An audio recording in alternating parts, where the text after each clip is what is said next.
नमस्कार, मैं हूं आशुतोष और आप देख रहे हैं सत्य हिंदी। सत्य हिंदी के विशेष कार्यक्रम श्रवणगढ़ की खरी खरी में आपका स्वागत है। यह हमारा वो कार्यक्रम है जिसमें देश के जाने माने पत्रकार संपादक श्रवण गर्ग जी अपनी तीखी टिप्पणी करते हैं मौजूदा राजनीतिक माहौल पर। और उनकी तीखी टिप्पणियों से न तो सत्ता पक्ष बचता है, न ही विपक्ष, और दोनों ही तिलमिला के रह जाते हैं। आज फिर मुखातिब होंगे श्रवण जी से।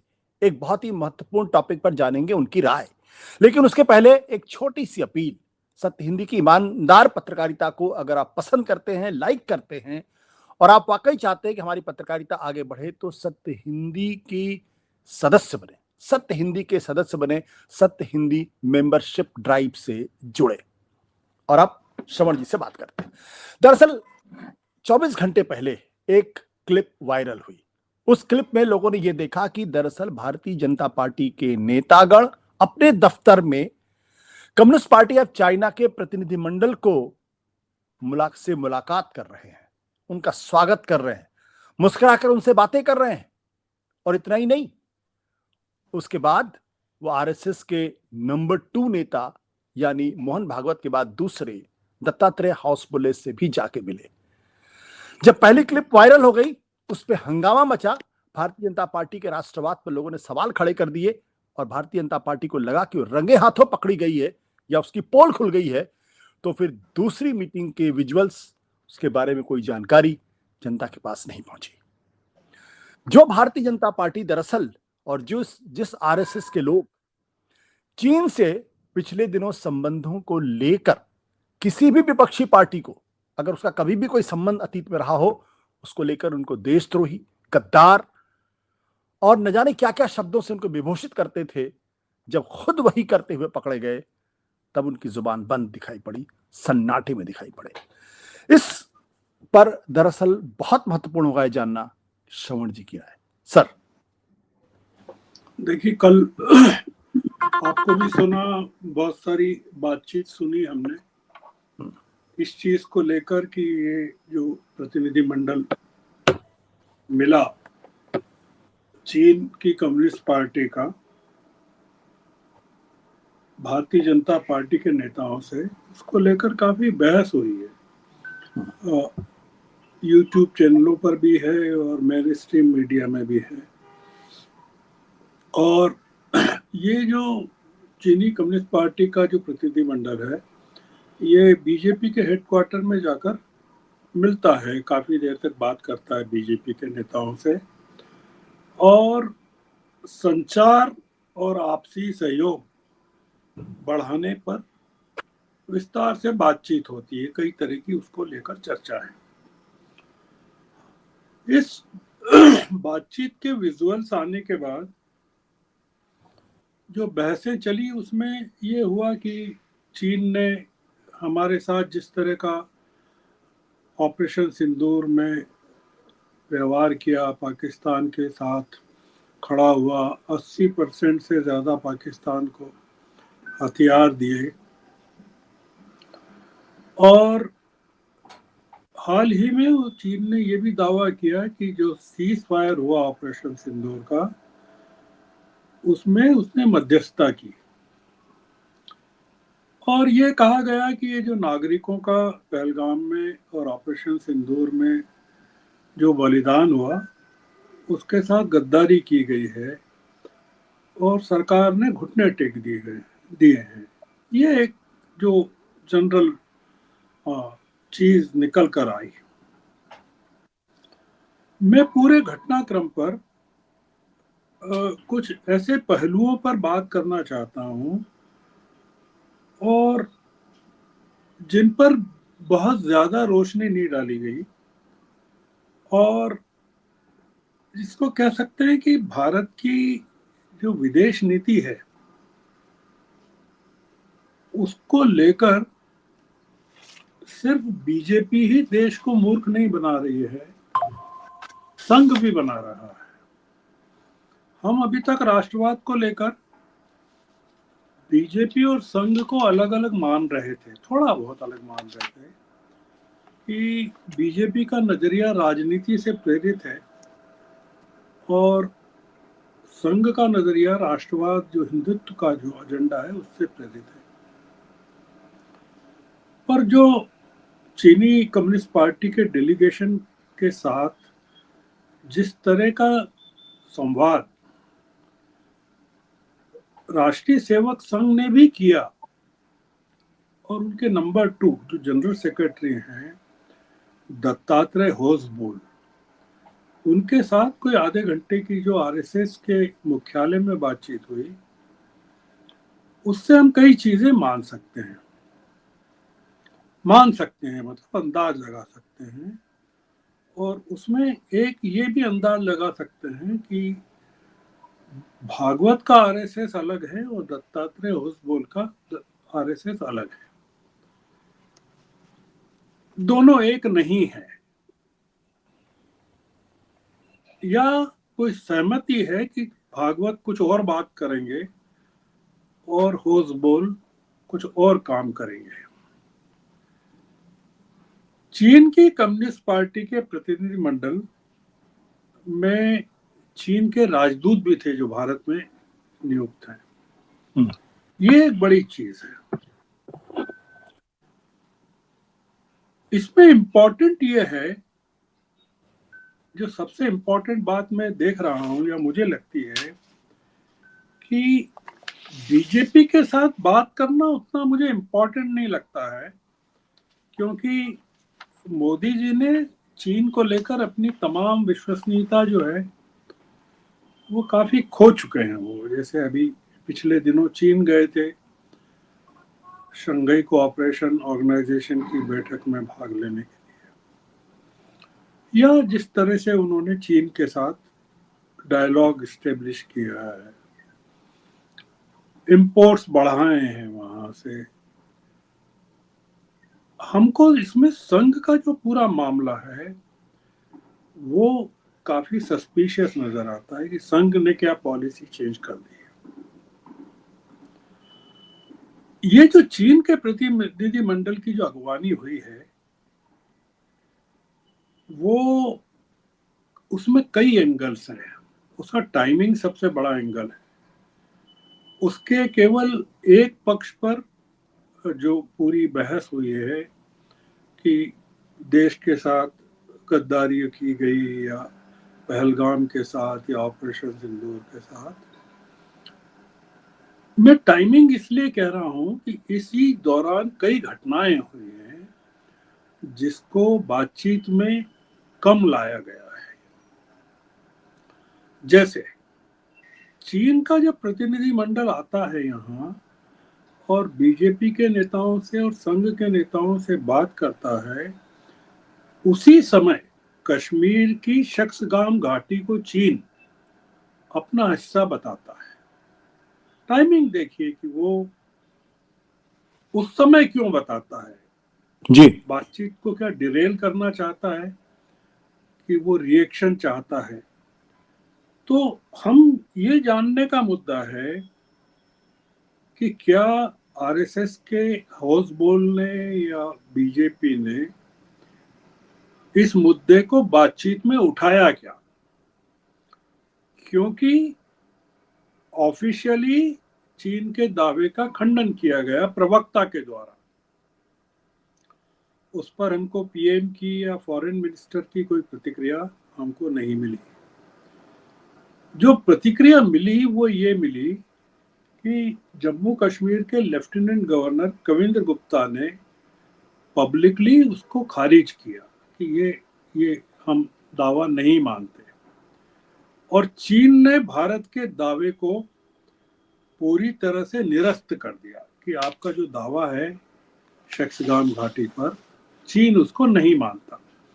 मैं इसलिए कह रहा हूं कि जितनी घटनाएं हो रही हैं वो भारत के इंटरेस्ट की नहीं है, उसके बावजूद हम चीन के साथ इतनी नजदीकियां क्यों कायम कर रहे हैं। चीन को लेकर हमको जो लगता है आशुतोष जी, वो ये लगता है कि हम एक बड़े दलदल में फंसते जा रहे हैं। हमारी विदेश नीति हो या और कोई चीज हो, हमसे बहुत सारी चीजें, बातें छुपाई जा रही हैं। ये एक बहुत सिंपल चीज नहीं है।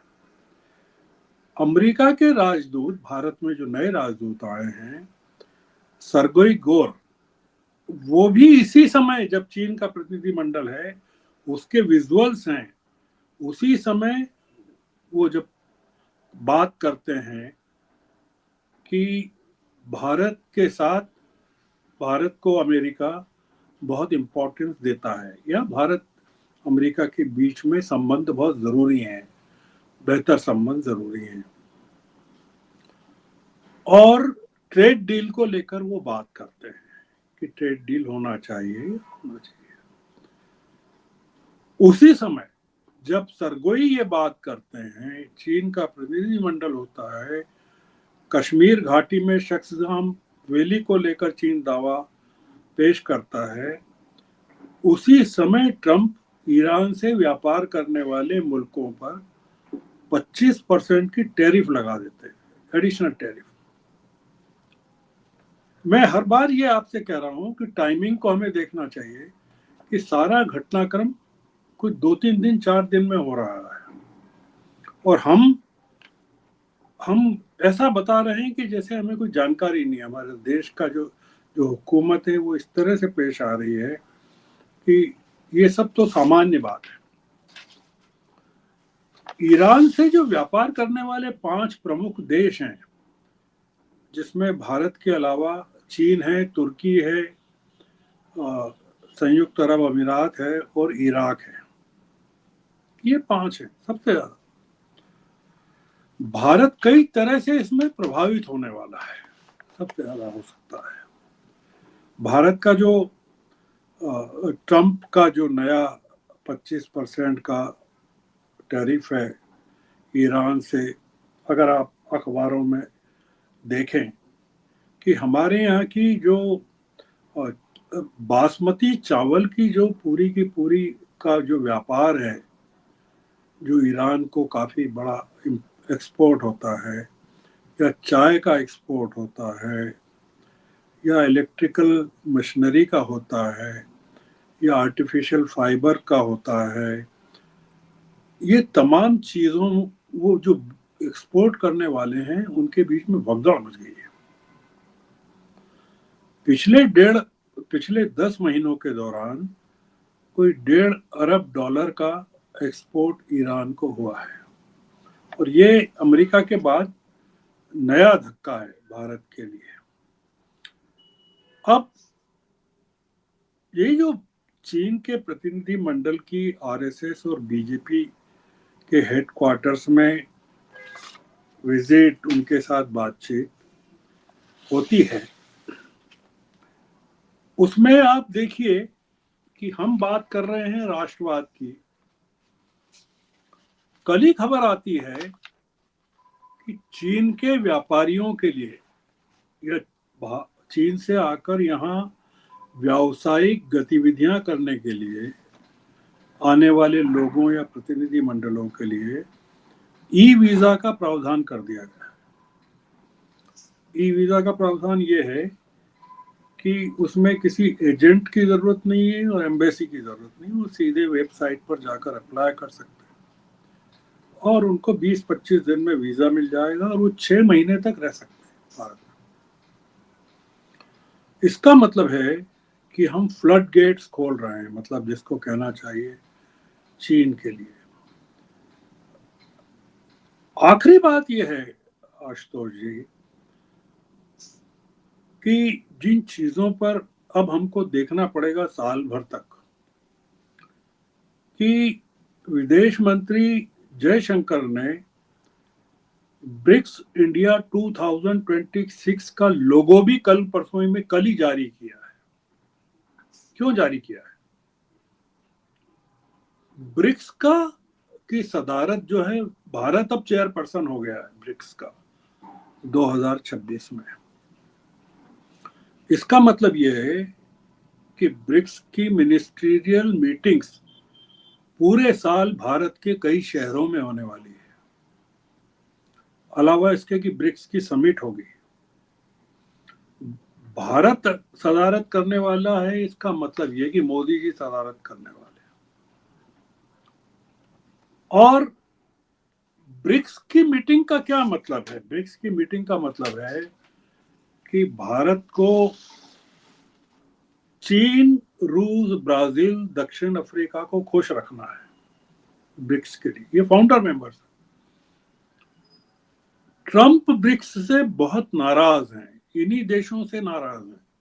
अमेरिका ब्रिक्स को खत्म करना चाहता है और हम पर जिम्मेदारी है कि हम ब्रिक्स की सदारत करेंगे, ब्रिक्स को मजबूत करेंगे। तो आशुतोष जी, ये मामला थोड़ा सा जो हम उसको जो राष्ट्रवाद से जोड़ रहे हैं, चीनी प्रतिनिधिमंडल को पहलगाम और ऑपरेशन सिंदूर से जोड़ रहे हैं, हमको इस तरह से देखना पड़ेगा कि हम बहुत ज्यादा उलझ गए हैं और एक राष्ट्र के रूप में जिसको कहना चाहिए ना कि मोदी जी मकर संक्रांति पे पतंग उड़ाते हुए जब आसमान में देखते हैं तो उनको हनुमान की पतंग नहीं, ट्रंप नजर आते हैं। आने वाले टाइम में हमको ये लगता है कि जैसे जैसे हम ब्रिक्स को मजबूत करेंगे, चीन के नजदीक जाएंगे, चीन के लोग हमारे यहाँ आएंगे, अमेरिका का हम पर शिकंजा या टैरिफ या किसी भी फॉर्म में वो बढ़ता जाएगा। और चीनी प्रतिनिधिमंडलों के संघ और बीजेपी के मुख्यालय का मतलब ये कि न सिर्फ भारत में उनके व्यापारिक प्रतिनिधि मंडलों की भीड़ लगने वाली है, भारत की सीमाएं भी चीन की सैन्य गतिविधियों के लिए अब खुली छूट जाएगी। लद्दाख का मामला, गलवान का मामला, अरुणाचल का मामला, ये नया मामला शक्सगाम का है। तो ये जो हम देख रहे हैं, इसमें पूरे मामले में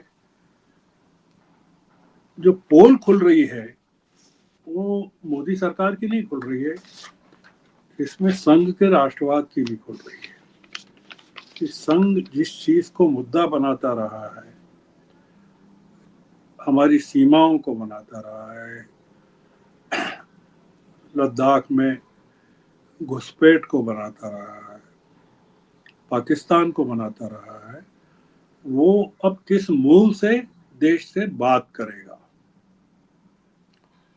और देश को क्या समझना चाहिए। मतलब ये मैं इसको जो आपसे बात की मैंने जी पहलगाम या ऑपरेशन सिंदूर के संदर्भ में बात नहीं की, मैंने ये बात की कि हम बहुत कुछ चीन हो गया है भारत और बढ़ता जाएगा। तो ये एक जो हम जिस तरफ देख नहीं पा रहे हैं वो शायद ज़्यादा खतरनाक है, बजाय इसके कि